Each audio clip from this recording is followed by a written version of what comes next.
How about that? What a race. Nice job to Jeremy on the victory. 53 points. Uni makes it to 38. David almost makes it up to 20. Fantastic job. Great to see everyone getting some good numbers in there. And welcome to Andrew and Eli. Glad y'all could make it. Welcome to the makeup meeting. Here comes the next puzzle racer. As usual, let me know if anyone gets personal best, and you will be declared the champion automatically of Puzzle Racer. Let's go.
Good race, everybody. Nice job on another win to Jeremy with 57 points. Well done. And pretty close between everyone else. Yeah, that's right. Francis, he does exist. That's true. Yeah, that's right. That'll put pretty much anyone in their place. Just thinking about Francis and his scores that make it into the 70s. I think he probably, if I'm remembering right, he was getting close to 70 on a consistent basis, which is just unbelievable. 70s is nothing but a dream for most of us, myself included. I've never made into the 70s once. Tough to compete with someone like that.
57 again from Jeremy. I feel like I've seen him hit that number tonight already. Nice job to him. Let's keep it going. Yeah, yeah. Francis is on another level. He is just really tough to keep up with.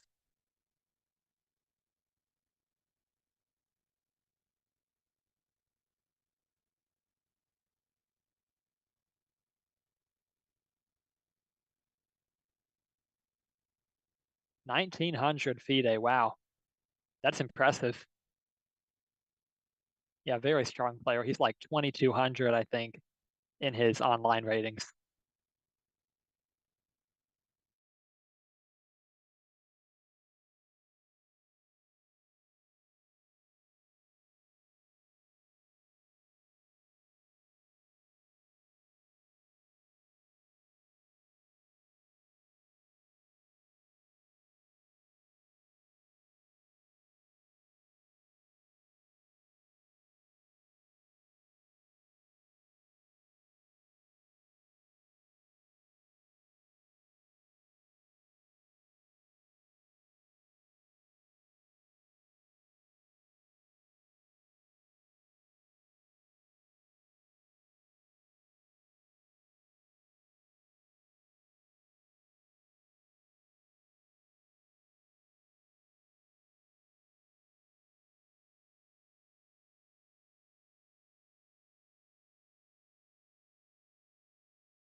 Another 57. That's Jeremy's favorite number tonight. Wow. 57 after 57. And how about David making it to 28? Very well done. Is that a personal best? Oh, it's so close. His best is 29. Wow. Very close, but not quite a personal best. So as things stand, unless I'm wrong, let me know if anyone else has made a personal best. But unless that has happened, Jeremy is on course to win the puzzle racer. Yeah, that was close. Yeah, he's so young. That's the nice thing about starting chess when you're very young. It's like people say it's like learning a new language. You learn so much more quickly if you start. So that's why, you know, you can improve very fast if you start playing when you're like 5. And that's how you get like 8 and 9 year olds who are able to crush adults. The adult brain and older people, they I guess just don't learn things as quickly. So Francis has been able to, because he hasn't been playing for that long, but he has really been able to improve quickly. Yeah. Yeah, Jeremy knows what I'm talking about.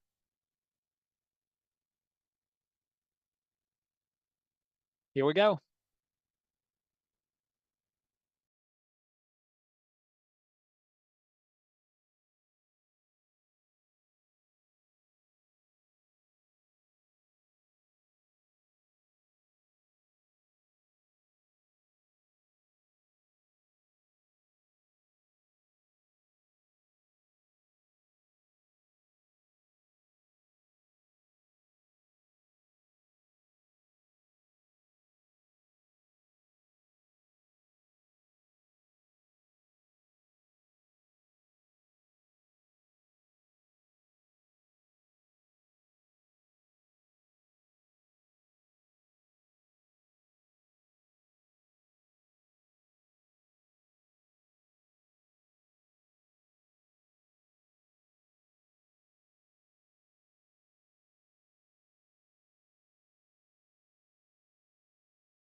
I wonder if he's just messing with us at this point. What is this, 4 straight 57s? I didn't think that was possible to get one number that many times. That's unbelievable. Jeremy just can't stop getting 57. Are you, like, stopping when you get to 57 just so you keep getting it? That is crazy. I don't think I've ever. Yeah. I mean, I guess if you do Puzzle Racer enough time, you'll see something like that happen. So it kinda makes sense, but wow, that's crazy. I don't think I've ever gotten the same number or maybe even 3 times in a row myself. I think it's 4, maybe it's 3 or 4 times. This is just absolutely crazy. He wanted 57, yeah. I bet you did, that makes sense. We got time for 2 more puzzle races. Let's see if Jeremy can make it 6 57s in a row. The challenge has been laid down.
Oh, wow, he almost did it too. 55, that's not quite 57.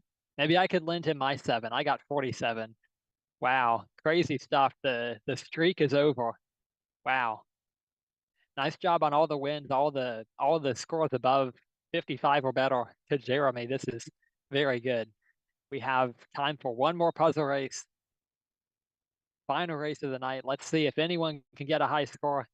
If nobody does, then the point will go to Jeremy and the red team.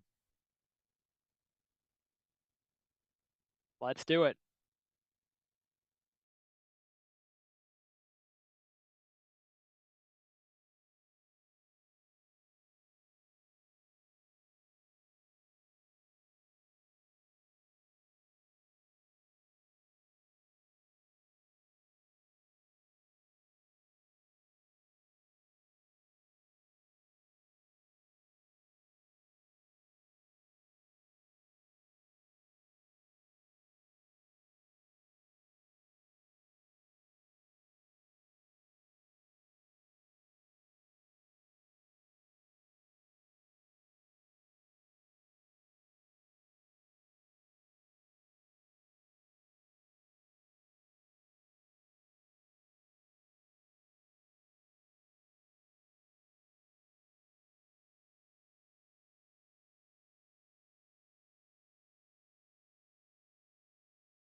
So there we go. Final race of the night is in the books. That's not a 57 either. I'm just going to have to say every time Jeremy finishes a race, whether he got 57 or not. Wow.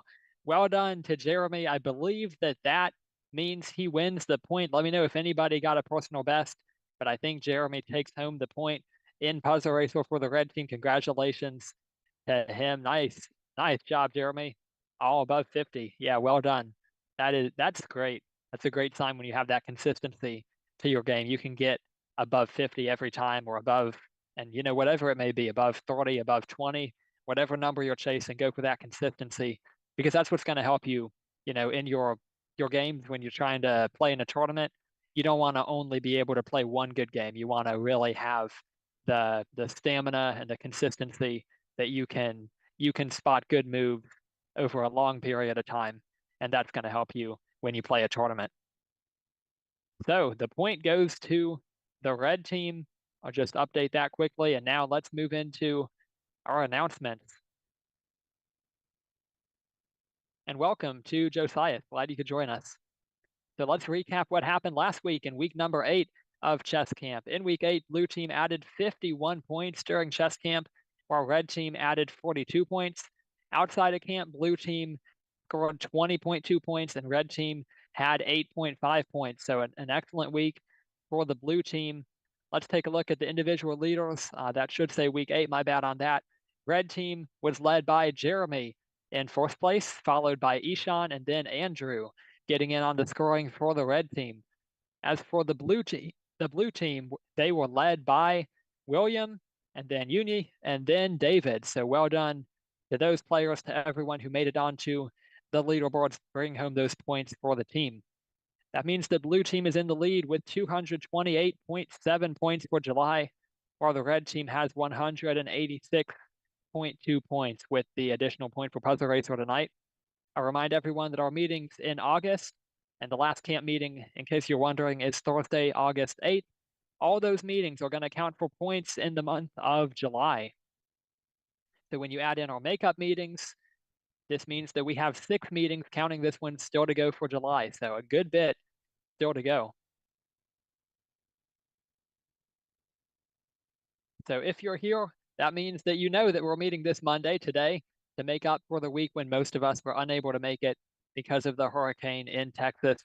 We'll be doing this again, same time, same place, next Monday, August the 5th. So write yourself a note, mark your calendar, or whatever you want to do if you haven't already. We will be meeting again next Monday, August 5th, just like tonight. Good to see so many people here. Hopefully, this will be a fun night for everyone. Now, speaking of fun, I want to announce this. I'm very excited. I don't know how many of us have been watching the Olympics, who's been enjoying that. I've certainly been enjoying it. It's so much fun. I was waiting for it a long time, like the summer. I was like, man, it's at the end of July. I had to wait so long in the summer for the Olympics to start, but it's worth the wait. I really enjoy them.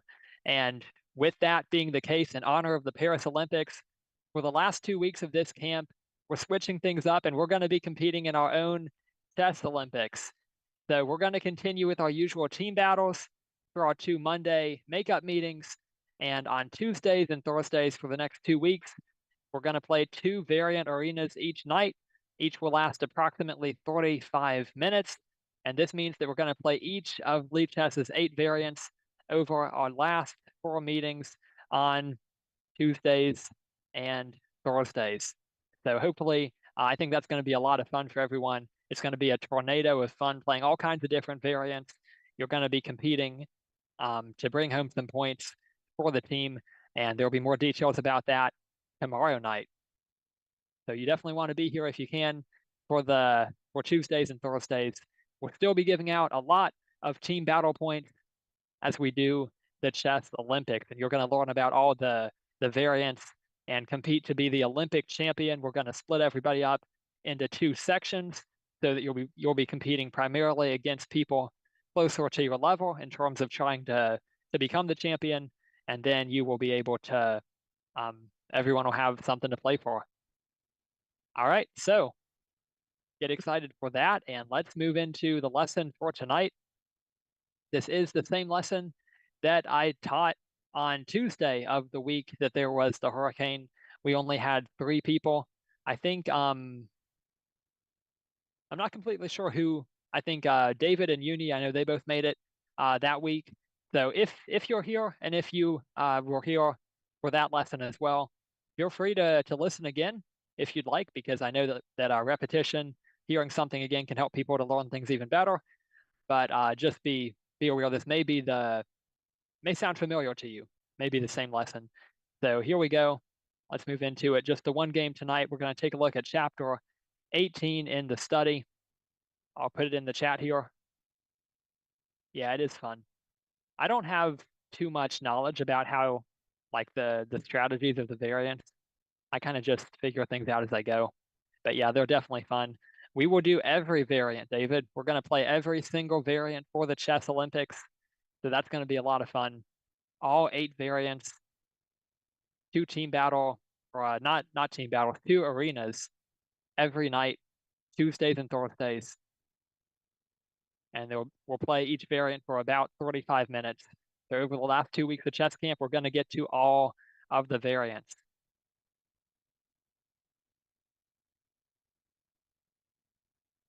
Berserk will be on, Streak will not. I think Streak is just pretty unfair, but yes, Berserk will be on. Games will be casual so that people who care about their ratings, who've worked hard on them, will not be losing too many points. Not now, David, but we're going to do a regular team battle arena tonight with standard chess, and then we will be playing Atomic at some point for the Olympics. All right, so let's get into the game here. This is the Trompowsky, one of Coach Santos' favorite openings. And black plays knight to h6, knight before bishops. It looks like a strange move, but Stockfish says that it's the best move in the position. Black gambits a pawn with c5. This is an idea that I like to use myself, and Bonin shows how strong it can be in this position. If white takes, then black would grab the center. e5 is coming as well, and black would have a chain of 4 pawns. White would be up a pawn, but black would have the center. So tell me, would you rather play white or black in this position? After white takes the pawn, after black grabs the center, who does it look like? Who would you rather be? Who has more fun, enjoyable game to play, you would say? Great, interesting choice. That's a fair answer.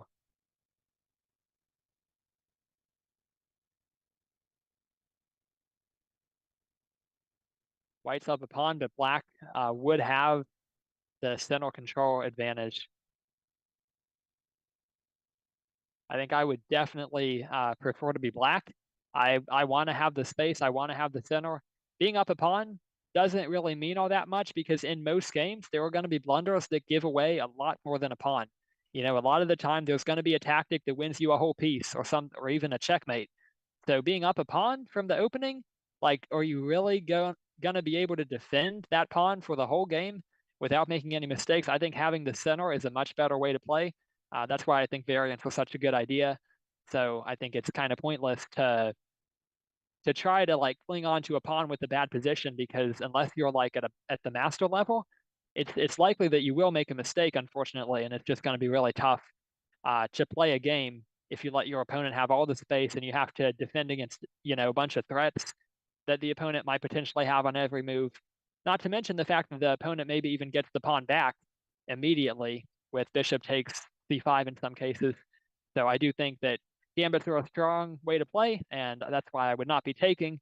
So I want to tell you that whenever you face a move like this as white, I would tell you that you really should not be taking. In my opinion, the best way to play is to try to strengthen your center, solidify it. Don't accept the gambit if you find a way to improve your position instead of just taking the pawn. Yeah, Ben Feingold would be angry. He played f6. That's a good observation, William. So we see knight to c6. And the bishop goes to f2. And now notice that Bonin says he's white here and he's giving back the pawn for piece activity. And notice that with another move such as e3, one of his bishops would have been more blocked. This bishop would not be so good. So instead, we see the move e4. He gives up the pawn, but this move opens up more space for his bishop. So good piece activity is the name of the game, and it's sometimes worth giving up the pawn to get that. So he trades off the queens, knight d2, and black takes, and now white has 3 different ways of recapturing this pawn. And Bonin points out that although capturing with the g3 knight looks the most natural, and I don't think it's a terrible move, and it is usually best to develop a piece when you can, the thing is the knight would have no good plan on f3. It would only need to move again because it lacks good options. You get the knight on f3, and then where's it going to go in the future? You don't have any reasonable forward moves. I guess there's knight to h4, you can kick the bishop, but you can't bring it to the center. There's no d4 where you can't put a pawn there supported by the knight. So it doesn't make too much sense. So developing pieces to typical squares isn't always the best plan. You have to be actively thinking about where the piece will truly be best. So don't play chess on autopilot. Every game might call for a different development plan. So we see g takes f3, which usually would not be the move to go for because it's giving you an isolated pawn. So now the queens are off the board. So tell me in the chat, who knows, what should the long-term plan be for both sides? What should black do and what should white do?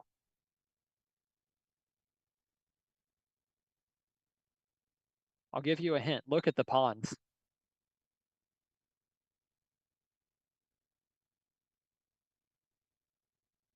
I've talked about this plan in the avoiding dead draws games in recent weeks, that even when you have equal material and a relatively equal game by most standards, there may be a pawn majority on one side or the other, and that means that the plan is going to be to push those pawns. When you have a majority, white has 4 against 2 on the queen side, black has 4 against 2 on the king side. So that means they're going to want to push those pawns on that side and make gains, make a pass pawn on that side of the board. That's the right idea. Nice job to Jeremy and to Andrew and William and Jeremy again. Checkmate, absolutely. Yeah, great job to all of you getting that in the chat. Checkmate's always a good goal. So we see some more development. And now this is interesting. Black plays king to f7. So without queens on the board, sometimes there's no need to castle. So tell me, why do you think black played king to f7 here? What's the reasoning behind it? Isn't it just quicker to castle if you want to move the king and the rook to flag? That's interesting. Somehow I don't think that's the idea. Most of these games I'm imagining were probably like classical games. So that won't be a practical idea. Kind of hard to flag someone if they have over an hour on their clock. I think the idea, we are kind of moving towards the end game.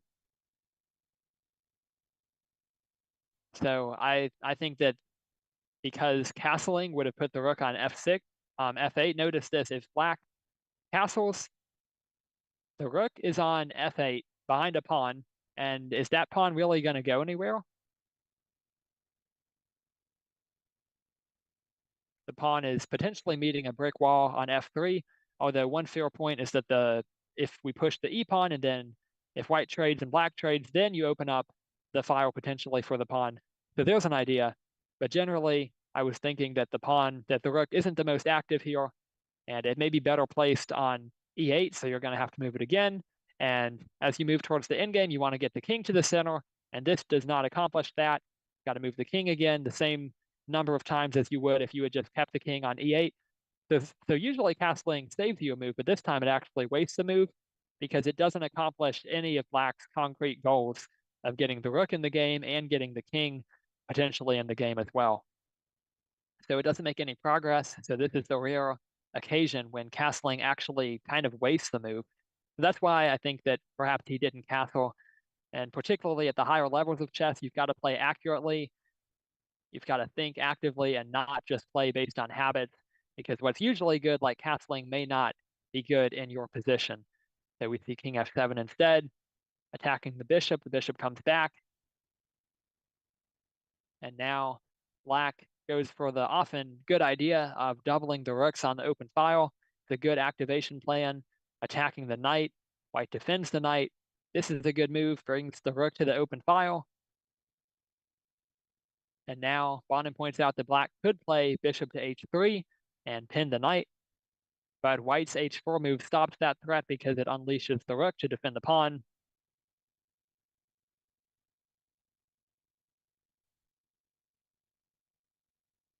And now black can win the h-pawn here. Do you see how? How can black win white's h-pawn?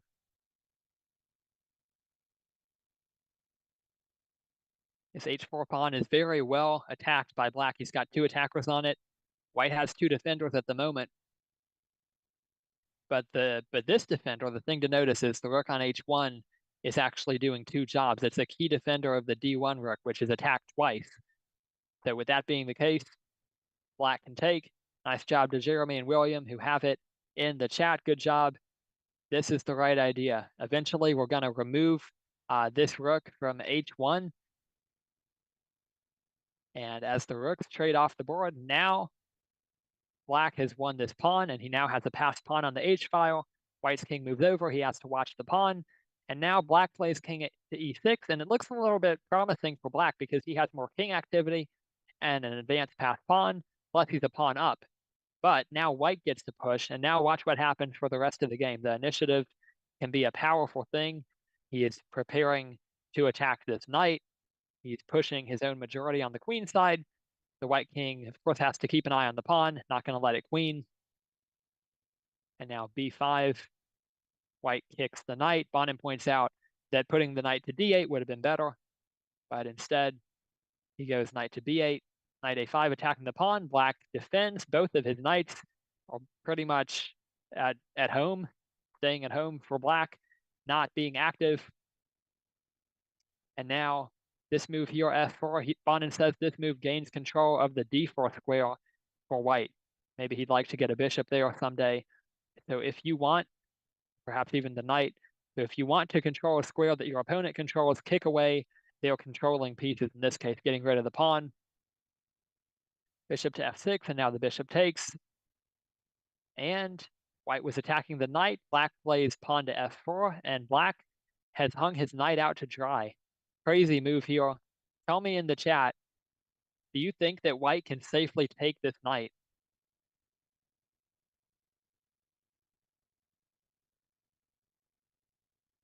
Very interesting. Black has just hung his knight.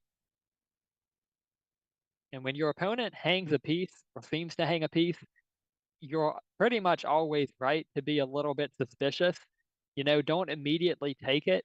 You've got to really think, what does he want to gain from it? And this move f4 actually has a purpose, I think. It's getting the pawn ready to advance. So that's a good thing to notice.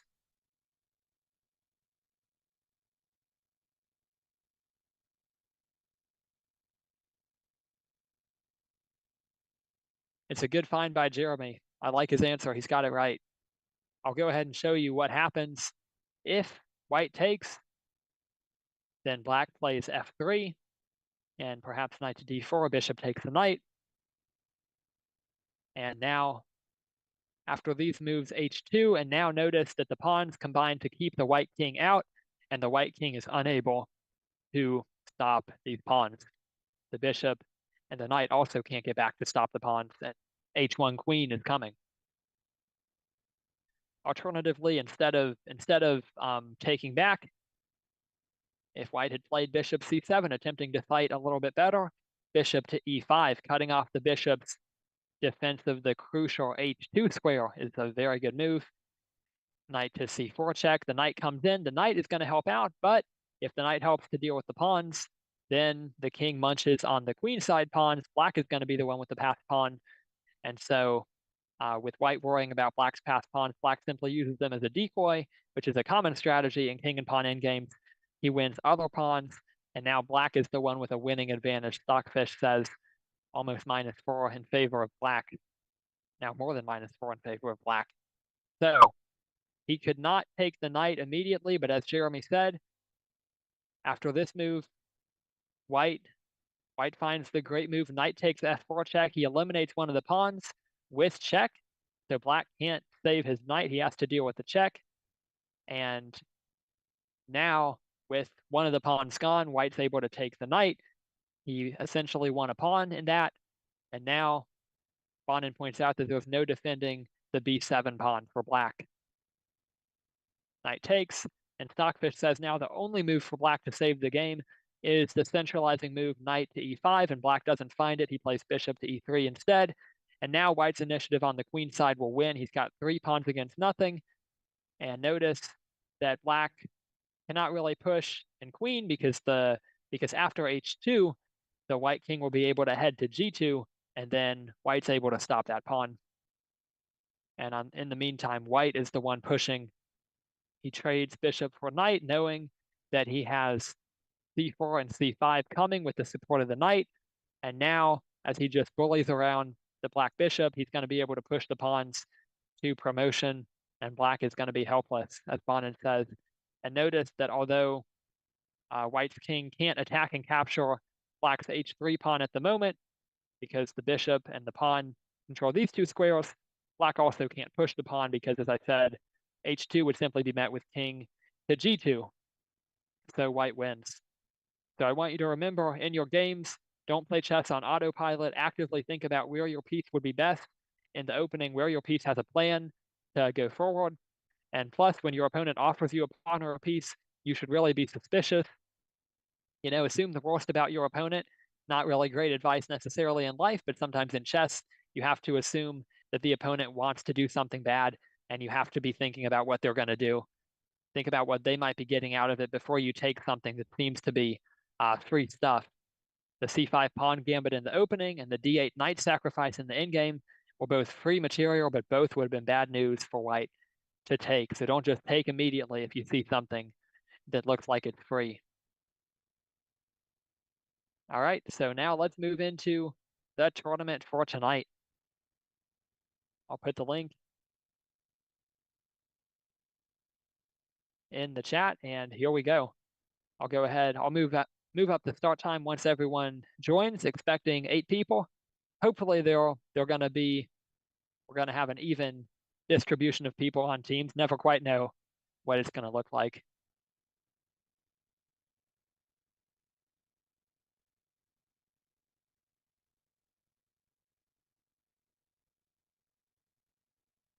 We have 7 and we have 8. All right.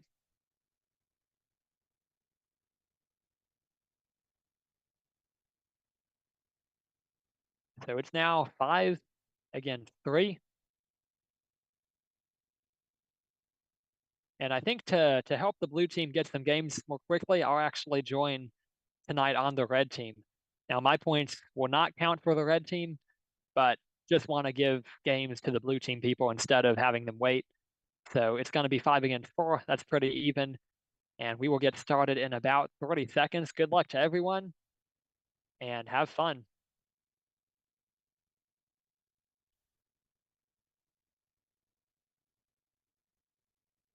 Hey there, Ishan. Welcome. Glad you could join us. Here's the link to the tournament. We are starting soon. And Ishan's going to make it 5 against 5. Wow. Yeah, same rating. Jeremy and I, look at that. We've got the exact same rapid rating. Ishan made it in there quickly. He joined that tournament fast. He gets in there just in time. All right, so 5 against 5. Good luck to everyone and have fun tonight.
Blue team in the lead early on, 6 points to 4. I'll remind everyone my points for the red team don't count, so that's why I'm subtracting those 4 points from the red team. I just joined so the blue team would have enough, would be able to get matches quickly. So blue team in the lead, 6 points to 4, very close early on.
So the red team has a 2-point lead right now. Red team currently has 22 points, subtracting my points, and blue team has 20 points. So we are engaged in a very close, tight battle tonight.